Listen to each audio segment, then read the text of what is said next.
Hello दोस्तों, मेरा नाम अजय प्रताप सिंह है और आपका करंट संसार में आपका स्वागत है। आज मैं रसायन विज्ञान और जीव विज्ञान से संबंधित प्रश्नों को लेकर आया हूं, जो कि पिछले परीक्षाओं में पूछे जा चुके हैं। तो आप इन प्रश्नों को ध्यानपूर्वक सुनें और हो सके तो इनके नोट्स बना लें। तो दोस्तों, और अगर आपको मेरा सेशन अच्छा लगता हो तो उसको लाइक करें, सब्सक्राइब करें और उसको शेयर भी कर दें, ताकि ये वीडियो बाकी लोगों तक पहुंच सके। तो दोस्तों, पहला सवाल है, काष्ठ से प्राप्त पैरोलिग्नियस अम्ल में होता है ए 10% एथेनॉल, बी 10% फॉर्मेल्डिहाइड, सी 10% acetic acid, D 10% formic acid. तो दोस्तों, इसका आंसर है 10% एस्टिक एसिड। दोस्तों, अगर फार्मिक एसिड पैरोलिग्नियस एसिड की अगर बात करें तो यह लोहे के टैंक में पतली भूरी रंग की परत को पैरोलिग्नियस अम्ल कहते हैं। और इसका जो कंपोजिशन होता है, इसमें बहुत सारे एसिड मिलकर के ये पैरोलिग्नियस एसिड बनता है। तो इसमें H2O 84.5% होता है, एस्टिक एसिड 10% होता है, मेथेनॉल 5% होता है और CH3COCH3 ये 0.5% होता है। और इस अम्ल को लकड़ी के भंजक आश्रम से प्राप्त किया जाता है। तो दोस्तों, इसमें बहुत सारे फैक्ट हमने बताए हैं, जो कि अगले एग्ज़ाम के लिए बहुत ही महत्वपूर्ण हैं। दोस्तों, अगला सवाल है, निम्नलिखित में से कौन सा एल्डिहाइड है? ए प्रोपाइन, बी प्रोपेनल, सी प्रोपेनल, डी प्रोपेनॉल। तो दोस्तों, अगर हम एलिमिनेशन मेथड का इस्तेमाल करें तो प्रोपेनॉल ये एल्कोहलिक ग्रुप है, प्रोपाइन ये एल्काइन है, जो कि ट्रिपल बॉन्ड वाला कार्बनिक कंपाउंड होता है। बी और सी इसमें प्रोपेनॉन है और प्रोपेनल है। तो दोस्तों, प्रोपेनॉन ऐसे कंपाउंड जिसका उच्चारण आन से ख़त्म होता है, वो कीटोन ग्रुप के होते हैं। तो दोस्तों, ये एल्डिहाइड नहीं हो सकता है, तो बचा प्रोपेनल। तो दोस्तों, यही एल्डिहाइड होता है और इसका कार्बनिक समूह होता है सिंगल बॉन्ड CHO। इसे एल्डिहाइड कहते हैं और इसका उच्चारण अल होता है। बाकी क्रियात्मक समूहों की अगर बात करें तो दोस्तों, जिसका क्रियात्मक समूह OH होता है उसे एल्कोहलिक समूह कहते हैं और इसके IUPAC नामकरण के अंत में ऑल आता है, जैसे कि मेथेनॉल, एथेनॉल, प्रोपेनॉल। इसमें अल्कोहलिक ग्रुप OH जुड़ा हुआ होता है। दोस्तों, अगला समूह है CO, single bond CO, single bond. इसे कीटोन कहते हैं और इसके IUPAC नामकरण के अंत में उच्चारण ऑन आता है।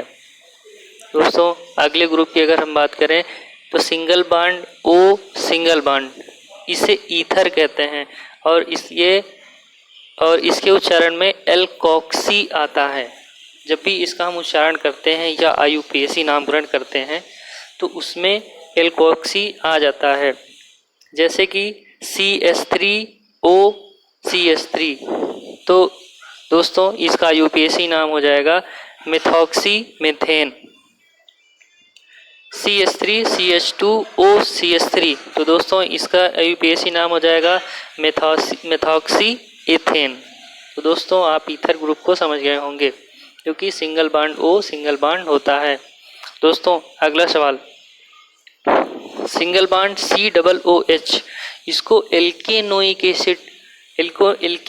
एसिड के अंतर्गत रखा जाता है और ये कार्बोक्सिलिक समूह होता है।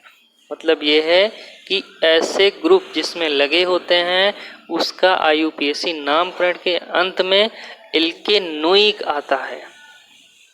जैसे कि उदाहरण से समझते हैं, CH3COOH। तो यहाँ पे COOH है, तो इसको ओइक पढ़ेंगे। इसमें कार्बन के 2 एटम हैं, तो एथेनोइक एसिड दो होते हैं तो उसको एथेन पढ़ते हैं, एक होता है तो मेथ पढ़ते हैं, दो होता है तो एथ पढ़ते हैं। तो ये एथेनोइक एसिड हो गया। अगले ग्रुप की अगर बात करें तो CHO जो एल्डिहाइड ग्रुप होता है, अभी हमने बताया है। दोस्तों अगला सवाल, फार्मिक अम्ल किसके द्वारा उत्पादित किया जाता है? ए दीमक, बी तिलचट्टा, सी लाल चींटी, डी मच्छर। तो दोस्तों इसका आंसर है सी लाल चींटी। दोस्तों फार्मिक एसिड की अगर हम बात करें तो इसका सूत्र होता है HCOOH और यह कार्बोक्सिलिक समूह का सबसे पहला मेंबर होता है और यह लाल चींटी, मधुमक्खी व बिच्छू के डंक में पाया जाता है। और इसको बनाने में ग्लिसरॉल और ऑक्जेलिक एसिड के मिश्रण को 100 से 110 डिग्री सेल्सियस तक गर्म किया जाता है।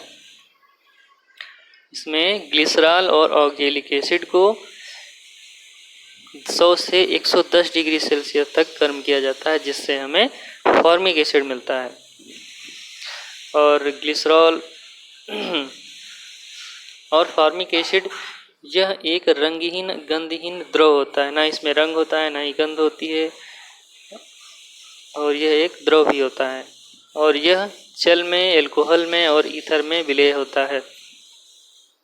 इसका उपयोग सूती वस्त्र, ऊनी वस्त्र इनकी रंगाई में किया जाता है और इसका प्रयोग एक विशेष प्रकार के रोग में होता है, जिसे गठिया रोग कहते हैं। गठिया रोग में औषधि के रूप में होता है। और अगला प्रयोग है इसका, फार्मिक एसिड को चमड़ा उद्योग में और फलों के संरक्षण में भी प्रयोग किया जाता है। दोस्तों अगला सवाल है, सेब में निम्नलिखित में से कौन सा एसिड पाया जाता है?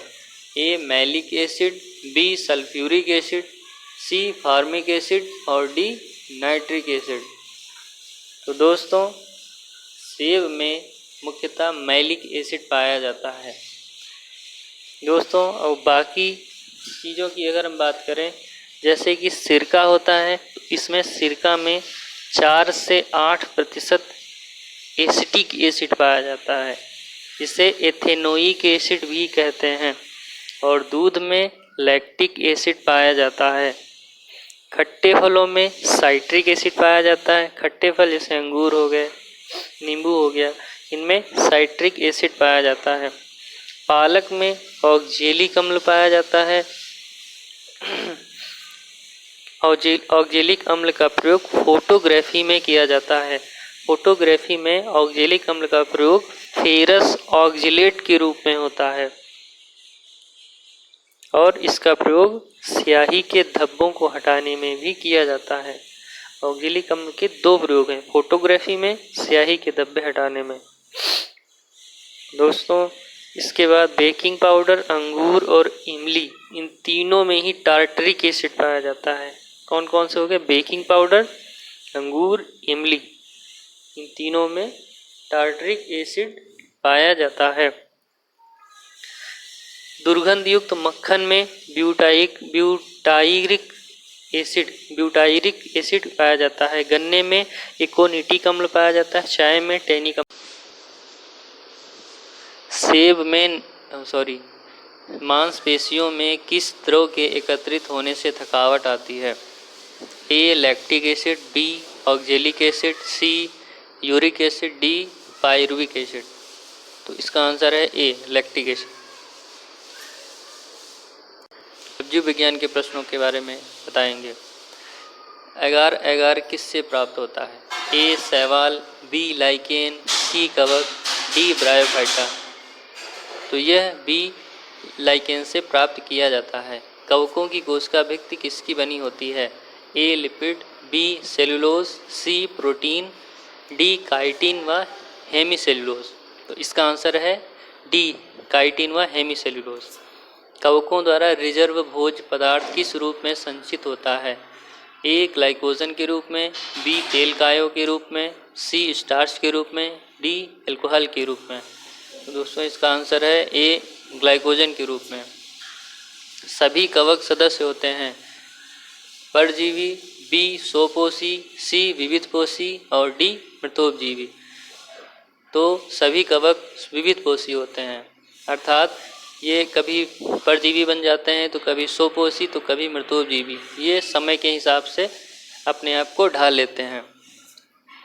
निम्न में से क्लोरोफिल नहीं होता है। ए शैवाल, बी ब्रायोफाइटा, सी टेरिडोफाइटा और डी कवक। तो दोस्तों डी इसका आंसर है, डी कवक। कवक में क्लोरोफिल नहीं होता है, बाकी सब में क्लोरोफिल पाया जाता है। शैवाल जिसे एल्गी कहते हैं, इसमें क्लोरोफिल होता है। ब्रायोफाइटा जिसे पादप जगत का एम्फीबियंस भी कहा जाता है, अर्थात पादप जगत का उभयचर। यह जल तथा स्थल दोनों जगह में उगता है और ये इसका निर्माण शैवाल से ही होता है। और ब्रायोफाइटा ये फर्स्ट लैंड प्लांट्स है, अर्थात जमीन पर उगने वाला सबसे पहला पौधा ब्रायोफाइटा ही कहलाता है।